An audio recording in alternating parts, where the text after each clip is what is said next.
G'day, legends. Welcome to the Thursday Sesh on Celtic Down Under. I'm your host, Jared, and it's just me tonight. No Willie, no Jared. I'm all by myself. So, we'll just have a bit of a podcast. Could be a quick one. Depends how interactive we get in the comments. So, I'm going to be relying on you guys to jump on and have a bit of a conversation here. But yeah, thanks for tuning in, everyone. And before we get into it, at the top of the screen, you can see all the tags for our social media. So at Celtic Down on Twitter and Instagram. On Facebook, you can find our group and our page, Celtic Down Under. And on YouTube, we're on there as well. Obviously, those watching on YouTube know where it is. But yeah, if you haven't followed all of them, please do.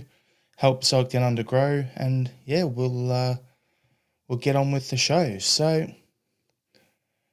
realistically, I couldn't call the episode title what I wanted to because, we'll get demonetized by YouTube. So it's Wisp Peak tonight because it's a spin on the lip reading that Brendan said, directed at Trusty after we conceded a goal. So, yeah, I'll let you figure all that out. But what I want to do is just go through the game as usual. And, we'll go through. So the starting lineup was Kasper Schmeichel in goals. Then we had Greg Taylor, Austin Trusty, Cameron Carter-Vickers, Alistair Johnson at right back. Midfield, we had Cal McGregor, Bernardo, and Luke McCowan. And then up front, we had Ida with Kyogo and Yang on the wings. So, yeah, I thought that going into the game, that lineup was good enough to get a win. It's always tough going up to Dens Park because, they tend to always play well there. Our away form's been pretty average lately. So, yeah, I was thinking we were going to win. But, maybe like a 2-1 win. When I saw the lineup, I was thinking, yeah, if we win by a goal, we take 3 points, I'd be happy. So, yeah, interesting one. And then, yeah, it wasn't ideal. So, yeah, I'll just get some comments up here. So, John, g'day, John. They smell the glove. And, so basically thoughts on the first half was I thought we got off to a good start. Overall, we got caught out on the counter for the equaliser just before the break. But I thought we created a lot of good chances. Bernardo hit the crossbar. I think it was Ida maybe was a little bit wasteful. So overall, we were if we took our chances, we should have been 3-1 up at halftime easily. I thought we were the much better team in the first half. The goals in the first half, Luke McCowan with the header off a great cross from Taylor. The thing I liked in the build-up to that was when the ball got played to McCowan, the ref was in the way, but the curl pass around to get to Taylor and then that cross into the back post was amazing. It's kind of funny, all things considered. 6 goals in the game, 1 penalty, 1 own goal, and then I think all the others were headers. It's kind of a weird one. Haven't seen that in a while. So, it was a bit of an interesting first half. We were just too wasteful. Didn't take our chances. And then we get into the second half, and I was hoping we'd come out rejuvenated, play with a bit more pace, and that didn't happen. So Dundee were clearly the better team in the second half, and should count themselves unlucky not to have taken the 3 points. I thought when Brendan went to the bench and made some subs, ineffective. We lacked a lot of cutting edge going forward, and overall we just didn't seem like ourselves in the second half at all. They were on top for a good 20-minute period at least, and we ended up kind of get out of jail it was a clear penalty, but it was a get out of jail for us coming home with a point. So, so I was talking about the goals in the first half, and it was, Luke with the header, and then they scored. I think that was the only one that wasn't a header, wasn't it?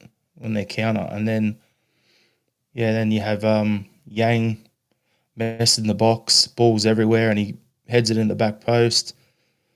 Kyogo's cross coming in was dangerous. Made a bit of a bobble. That's the sort of cross I wish we'd play into Kyogo when he's playing at the striker. CCV's own goal, he's made a sliding tackle the way he's done for us numerous times in the past and deflected the ball out for a corner. Unfortunately, it went in off his other foot, off the bottom of that into the goal. So Casper didn't look too mad. It was just unfortunate. And yeah. Then Donnelly scores with a header at the back post from a corner. And then we equalise with the penalty. Arnie Engels has got some stones on him, I'll tell you that. You imagine being a 20, 21-year-old stepping up away from home, 93rd minute, whatever it is, you're down a goal, and you've got to slot that penalty. Didn't even look nervous. One of the best penalty takers I've seen at Celtic in the last 2 decades, I reckon. So, yeah, all things considered, yeah, we, don't know. Just it was a disappointing night overall, so morning for us, but, at least we didn't drop all 3 points. So I'm going to bring up some comments. John Clements is saying, send Trusty out on loan to a Scottish junior football team. He'll get used to getting his foot stamped on. Part of the game. He's a big wuss. Yeah, it's something that we'll talk about in a moment. Andrew, g'day mate, you're on your own tonight. Yeah, I am. Unless you wanted to jump on, let us know. And then we've got Smell the Glove. It's linked with the 8 point.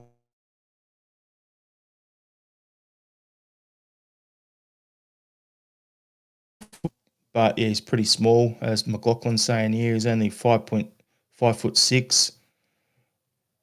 We need a bit of we need some size. So yeah, Andrew, his comment here was saying Dundee were good value for the point, but it took us all over the park. Yeah, they got aggressive.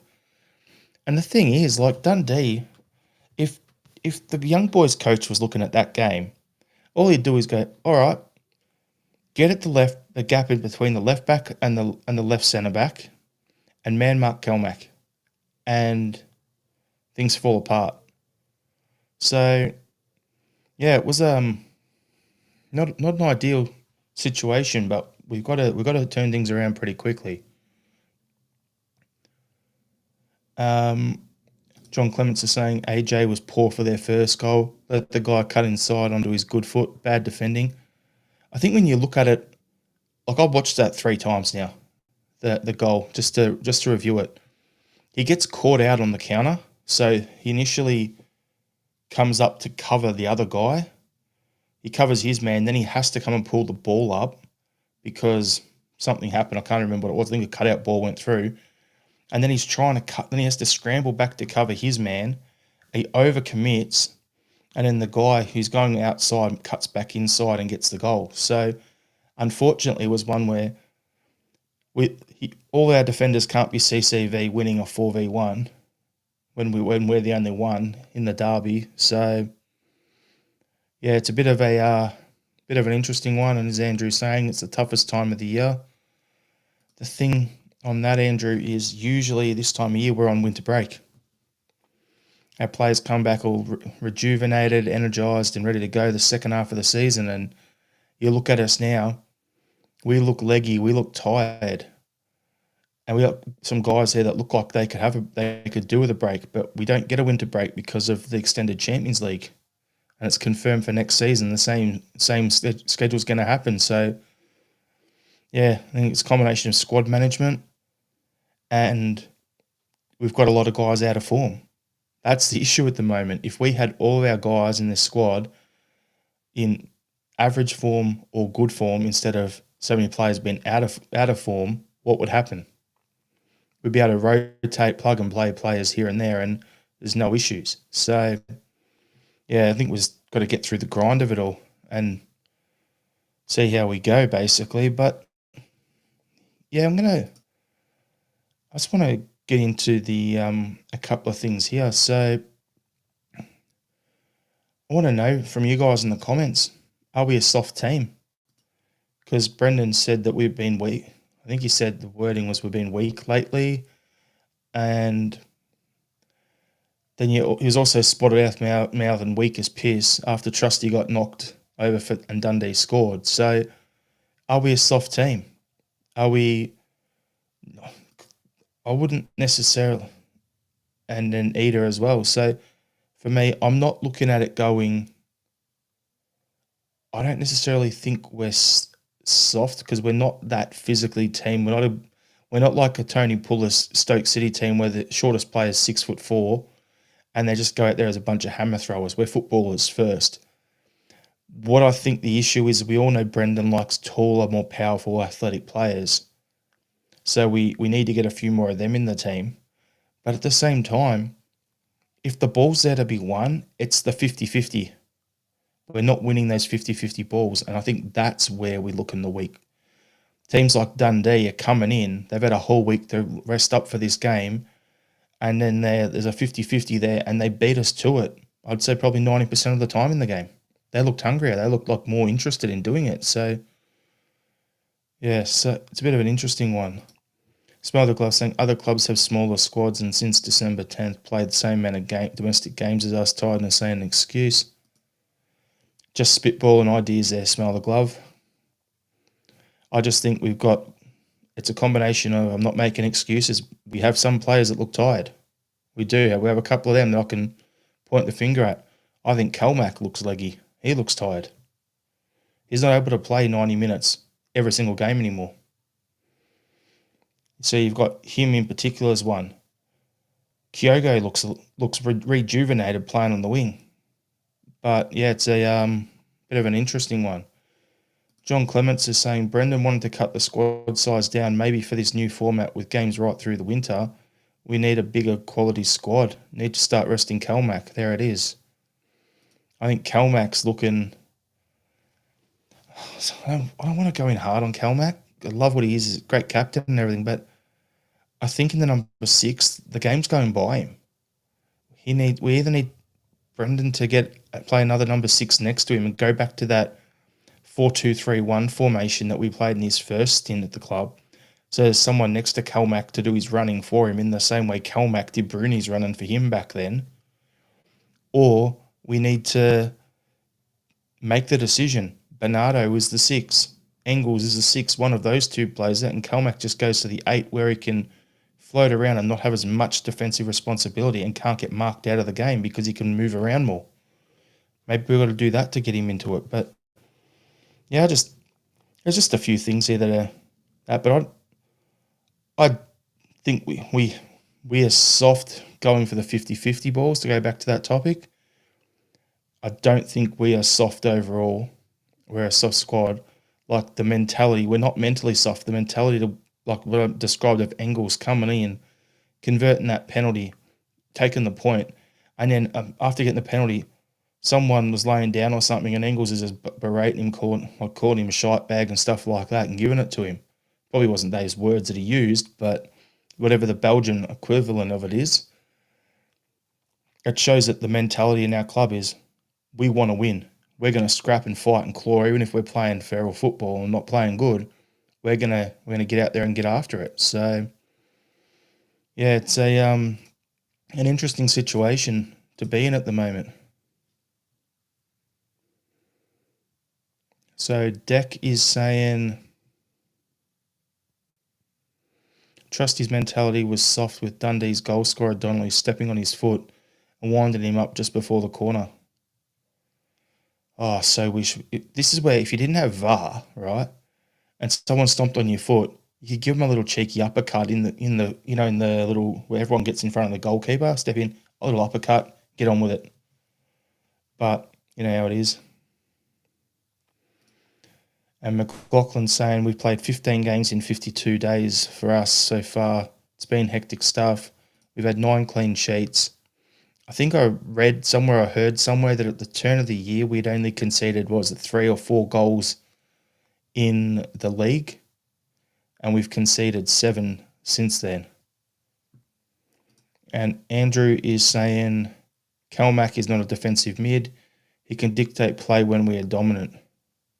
And then he follows up with Kelmac would be more effective as an 8, 100%. So those in the comments, I want you to get your thinking caps on. Okay, so one of the we're going to talk about transfers a bit later on. So I'll just give you a shout out so you can start throwing some thoughts into the comments. But I'm going to ask you if you were looking to make changes to the squad, what would they be? Who do you want out? Who do you want to stay? And then we'll just have a bit of a laugh with some realistic signings, unrealistic signings. So have a think. Chuck them in the comments a little bit later on, and we'll get onto it. But before we do that, I just want to bring up a couple of players, right, from the game.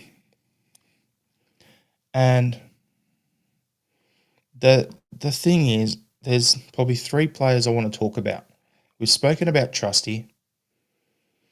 I look at Trusty alongside CCV.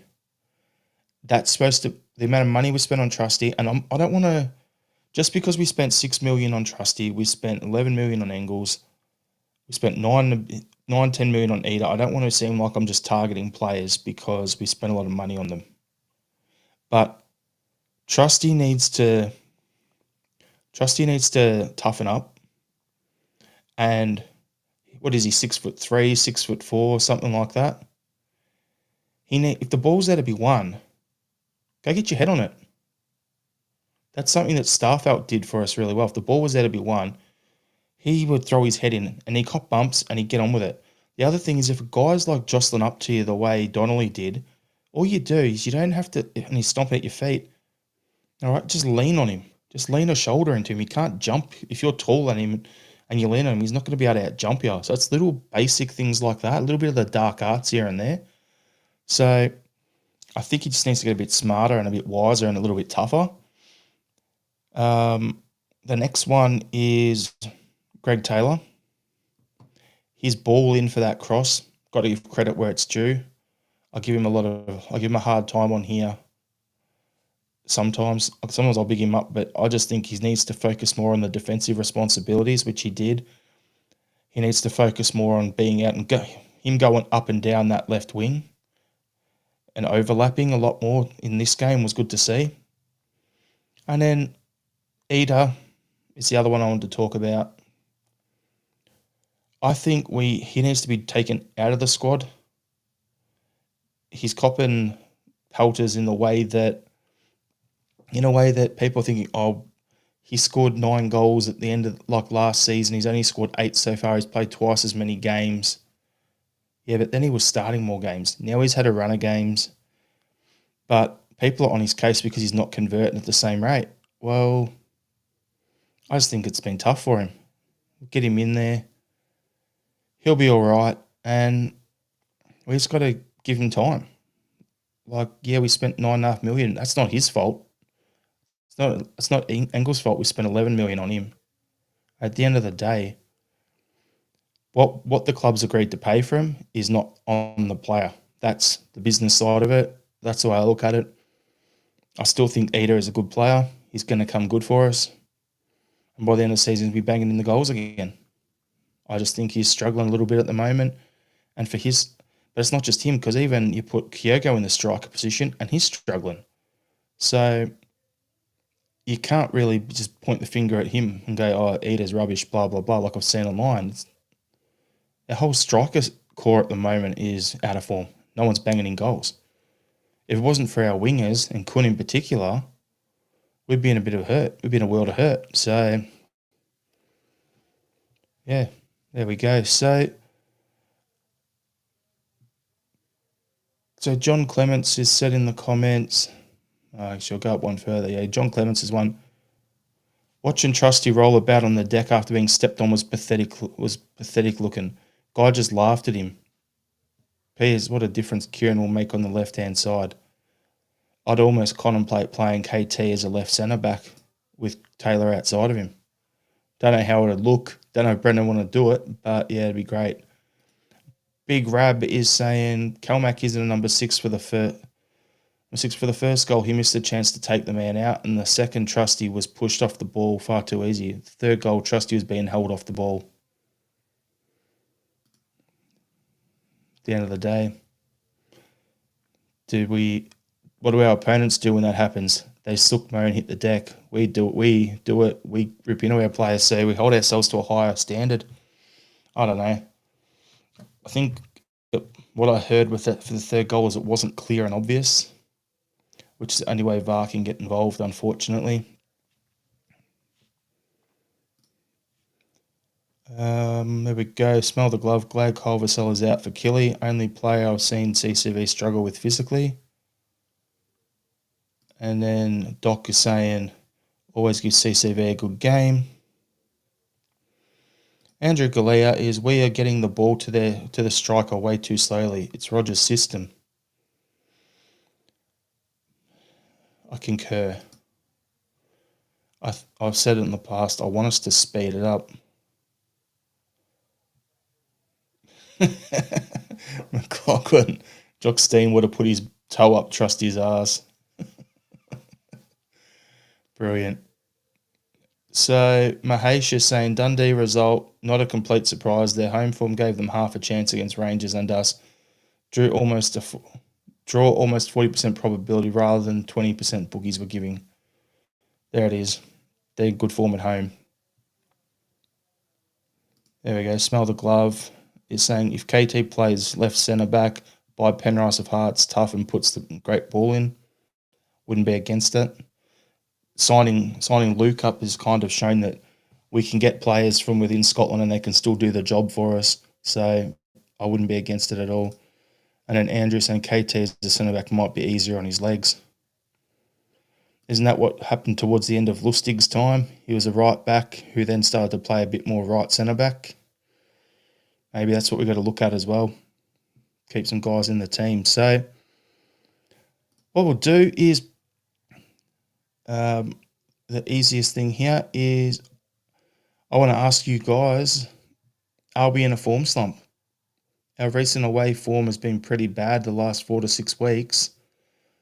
So do you think we're in a form slump or do you think it's just situational, like it's individual player errors? That's what I want to know. So let us know in the comments what your thoughts are, because for me, as I've said, I think there's a bit of fatigue with some players. There's a whole bunch of stuff going on there. So yeah, an interesting one. Now, Doc is saying we're not cynical enough in the tackle. Trusty should have put Murray in the stand for the second goal. Yeah, we do need a bit of physicality there. So I'm going to go to the thing I asked you about before. So I want to, before we get into that, I want to just go through. I put up a thing on our YouTube and Twitter page as a poll about transfers. I asked which position is the priority for the rest of the transfer window. So I'll bring that up and then we can have a bit of a discussion. So on the Twitter one, we had, which one's it? I don't even know which one that is. So on that one there, that's a lot earlier in the day, but yeah, we have a winger 38%, striker 33%, centre back 12%, left back 17%. What position is our priority position to be strengthened this transfer window? And then on our YouTube, it was 30% left back, 50% winger, 10% centre back, 10% striker. So the way I see them results is everyone's saying a winger is the priority. That's the main priority position. 100% I agree with that. And why I agree with that is what it does is maybe we need to listen to Liam. Maybe Brendan needs to listen to Liam and, play Mader as a striker. So Heavy Vibes is saying winger all day long. Gaddafi Semtex, need a quality winger. Hail, Christoph.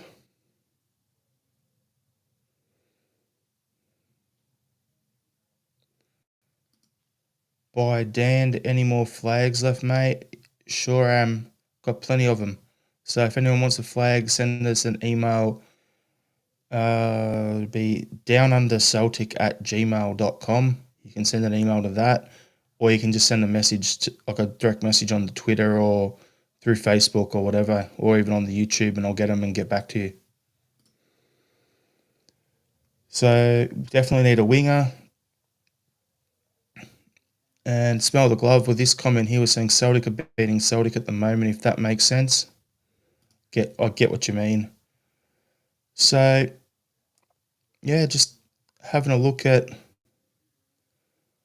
Big Rab's comment here. We simply need to sign a winger that can put the ball on the striker's foot or head, as 98% of crossing hits defending teams first. And then what we need to do is strengthen the left back position, and then so that we don't let the guys out there, their right back or whoever's attacking down that side, have acres of space to put a cross in. We need to be on the player as well, putting the cross in. So we need to fix a crossing both offensively and defensively. So yeah, it's a bit of an interesting one there. Smell of the glove is a winger who can play across the front three if possible. Yeah, so yeah, it'll be a bit of an interesting one. We've got a bit of work to do there. So what we'll do is I want to ask you guys in the comments now, what changes would you be looking to make to the squad in this transfer window? So we'll start with, who do you want out of the club? Which players do you think, if a good enough offer came in for, you'd be happy if they left? I know that sounds brutal, but Palmer is the first one off the list for me.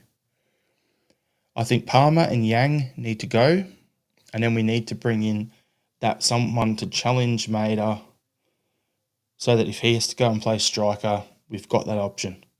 So yeah, we've got there was Kvistgarden, there was Sondre Orsetter, there was, what's the other bloke that we're talking about from Valladolid? There's the other bloke, there's him, he's a bit small. So, and then there's the guy from Aston Villa. I'm having a mental blank on his name. So there's plenty of options. Heavy Vibes is saying Palmer, Yang, Eder. I agree with the first. Eder, as I said earlier, I think he'll come good. I think he's more a Brendan type of striker than Kyogo is. So, yeah, it's a bit of an interesting. Smell of the glove is saying out, Palmer, home. Yeah, he's gone. He's over in LAFC, in the MLS. Narotsky, yep, I would be. The only issue I have with him is I'd want someone in before he goes out. Bernabé has gone. We've sold him permanently as well. And then Big Rab is saying Kyogo, Palmer, Yang, Hatade, Taylor. On those ones, I think if Taylor signs a pre-contract elsewhere, then take some money and get rid. Hatade and Kyogo are probably the ones Brendan was referring to in that press conference, where he said if a player wants to leave, we'll let him go. I honestly think Hatade's run his race at the club, and once we get a decent offer for him, whether it's now or in the summer window, he'll be off. I don't see him at the club in 12 months' time. Kyogo, there's no smoke without fire. I think Atlanta's going to try and come back in for him, so we need to strengthen up the front, definitely. And then the next question was, who would be a realistic signing that you would think would strengthen the club and the team? So we had comment early on about the left back from Hearts. If Greg Taylor was to leave, you bring Kieran Tierney in, you bring in Penrice from Hearts, left back's looking pretty tidy. Centre back pairing, I look at it now and go, we go back to the Scale CCV partnership with Trusty as the backup. I'm happy with that. And then Dane Murray is our fourth option. Cool. I'm happy with centre backs. So we don't need to strengthen that. No, we don't. So the only places that I want to do is I want to get definitely a left winger in.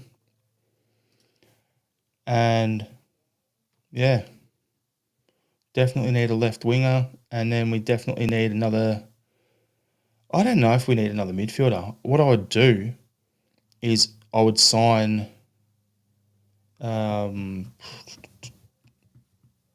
mental blank here. The guy at Motherwell, Lennon Miller. I'd sign Lennon Miller and I'd loan him back to Motherwell the rest of the season, so we locked him in.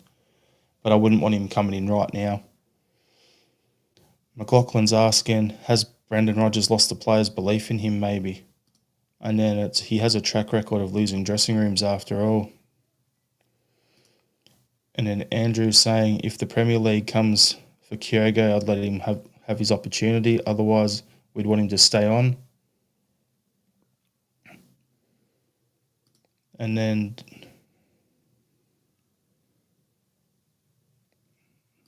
Big Rab was saying Kyogo changed agents since he's been off the boil. Get rid. He's keeping others out on his past glory. On his current form, he's a winger. He's not a striker. Liam was saying all along, that's where he played. He played as a free-ranging winger or as a 10 in Japan, and Maeda was a striker. When you look at the Japanese national team, Maeda's the starting striker. So maybe it's time to bite the bullet. Get a winger on the left so we're not playing someone out of position. Have our strikers as Ida and Maeda.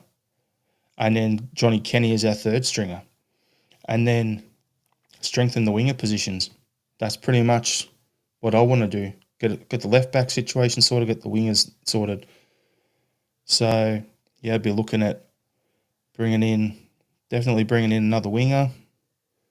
Dream scenario, never going to happen, would be someone like Jota. I'm not necessarily saying to bring him in, but something like that would be ideal as well. Can play both sides up front. Can play in the 10 if we need it. Yeah, it'd be happy days if we had something like that.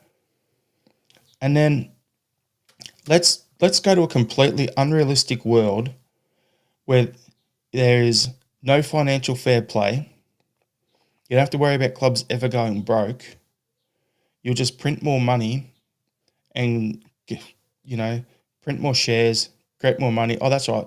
Let's go to the rules of the Lulu land that the Huns live in and go, if we could bring in any player to strengthen this current squad in the wing position or left back position or striker, and you could spend unlimited stupid money on their transfer and wages, who would you guys pick? Let's get silly in the comments.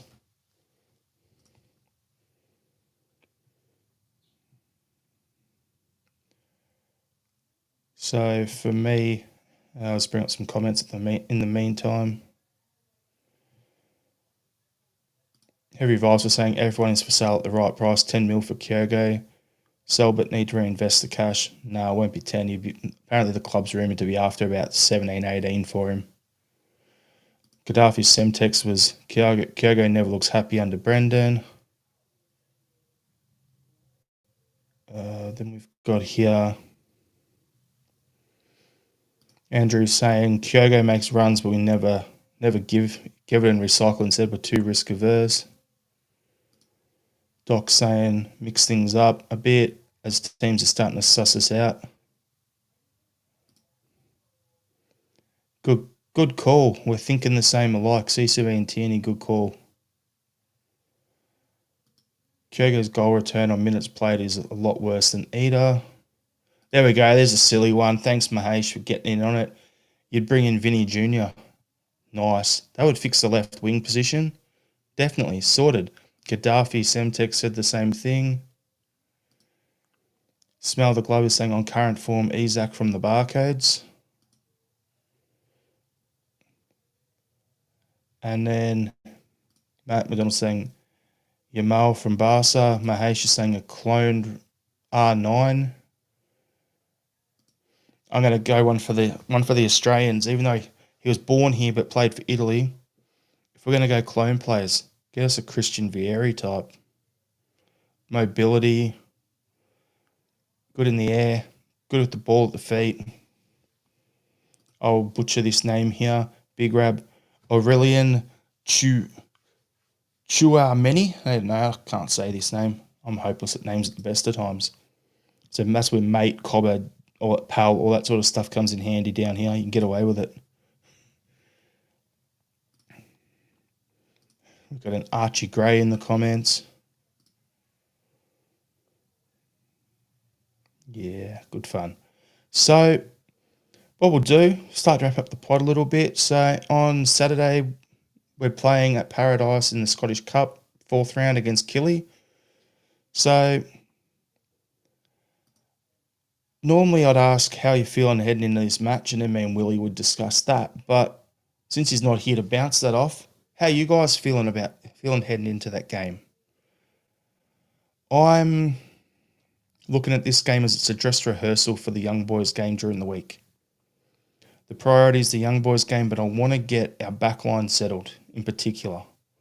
So if we come into this game and we're going to take Trusty out of the firing line and go back with CCV and Scales as your centre back pairing, with Johnson and Taylor either side of him, then that's the back line I want going in against young boys as well.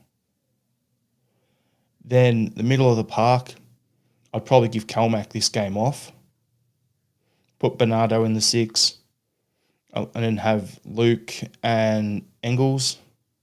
And up front, I'd give him another chance. Chuck Eder through the middle. Have Kuhn on the right. Have Kyogo on the left. If May does not back, that is. And then we just get after it. So that's my expected starting lineup. But yeah, I'm thinking the game plan for this match is going to be they're going to try and sit back and hit us on the counter, typical Derek McInnes style. We're going to try and get out there and we're going to just recycle the ball. That's pretty much what our game plan is. We can't score, recycle. Can't get the pass, recycle. And it's going to drive them insane at, 5 o'clock or something in the morning kickoff for us. It's a stupid time on a Sunday morning, but the things we do because we love Celtic. Yeah, it's 4:30 a.m. on a Sunday morning, so it's going to be totally worth getting up at stupid o'clock for that, but I don't care. And try and stay awake and not fall asleep because I get bored by all the recycling passes. But the key area of focus for us is going to be, can we take our chances? We've been so wasteful the last few games. I want us to start being a bit more clinical in front of goal. If we get a cross in and there's a chance, I think it's 3 games in a row we've had a clear, unmarked header and we've hit the crossbar. We've got to put them in the back of the net. And if we do that, this game could be really high scoring. Could be one where we get out there and we win 4-0, 5-1, something like that. But if we miss don't take our chances, it's going to be a tough slog. And I still expect us to win, but this game's either going to be we're going to blow them apart, or it's going to be like a 1-0 or a 2-1. Which Celtic players do I think will have the biggest impact on us winning the game is going to be our front three. They need to take the chances. And then, yeah, just got to stay on top of things. So, yeah, I'll grab some more comments here, and then we'll get your score predictions in the comments to wrap the pod up. So, talking about any players that we're linked with, Lewis Barry, Scott Twine, KT, Mahesh is saying Ned Zalik and Paul Ocon. Big Rab saying the Real Madrid number 6. Talking about Killy, hammer throwers will look to hurt us, knowing we'll be cautious for young boys. McLaughlin saying bring in Endo from Liverpool on loan. And then Big Rab saying it's going to be an easy win. Heavy vibes. Do we rest players for the Killy game? That's the $1 million question, because we'll earn in the millions if we win the Champions League game. So that's what it is. So it's one of them where you got to decide: do we want to rest players up, give guys like CCV a game off, give Johnson a game off, give Kilmarnock a rest? Problem you do is if you do that, do you run the risk of losing rhythm? But at the same time, we're that disjointed that we don't really have any of that to worry about. So I'm either expecting to see some players rotated for this game. I think Kilmarnock will get the break. But yeah, it'll be an interesting one. So Deck is saying nothing better than seeing sour-faced Hun Derek McInnes saying that they should have won after a scalping. Oh, that's the best. Oh, I love it. I can't wait for that. Got some memes ready to go and everything. Big Rab saying the middle of the park is where the battle is. Both games will be won and lost. Smell the Glover saying get the lad from Villa so we can have Barry and Kenny up front.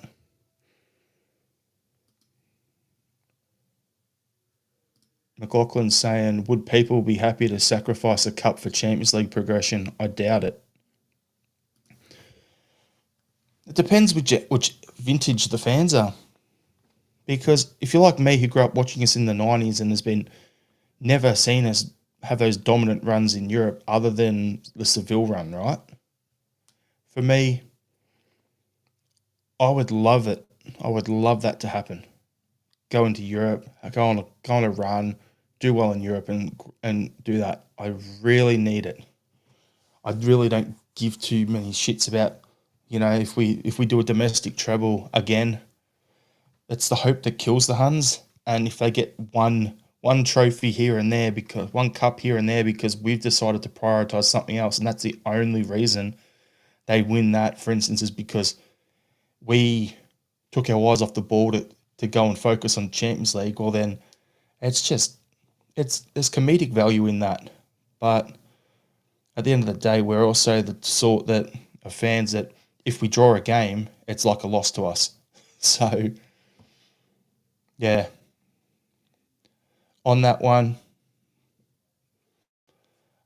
I would if we decided to focus on the Champions League instead of that, I can understand why, but there's going to be elements in our fan base who won't allow that and will carry on if we do. And then some other guy saying we ain't giving that baldy Hun bastard another trophy on a plate like the League Cup last year. Yep. So it's gonna be one of those things. And there it is, McLaughlin saying, I think people who say would about the cup would have a heart attack if we lost the cup. 100%. So score predictions, as I said, it's either going to be 1-0 or a 2-1. If we don't take our chances, we take our chances, we can smack them. It's not going to be I don't think it's going to be like a 3-0 sort of result. It's going to be we're going to bang absolutely smash a bunch of goals past them, or it's going to be a tough one. So Mahesh is saying, watched every young boys game in Champions League. They are much better than their Champions League record. A lot of speed up front. Taylor and Trusty need to be on it. Smell the Glover saying the Scottish Cup is our cup. Doc is saying 3-0. Big Rab is saying cups are a treat for us. It is the Huns that look forward to even getting a chance for a single cup a season. There it is, heavy vibes. Exactly. So they're going to be 2-1 or 7-1. Andrew's saying we'll score 4. Smell the Glove is saying 5-1. It's a good score, that one. So, just want to thank you all for tuning in. Appreciate it. Hope you enjoyed the show. Make sure you like this on our YouTube channel. Comment, tell a friend about the channel, and we'll be back on Monday with the pot noodle to, talk about what happened in the cup and preview the upcoming Champions League game. So until then, thanks everyone. Have a great weekend. Come on the hoops and hail, hail.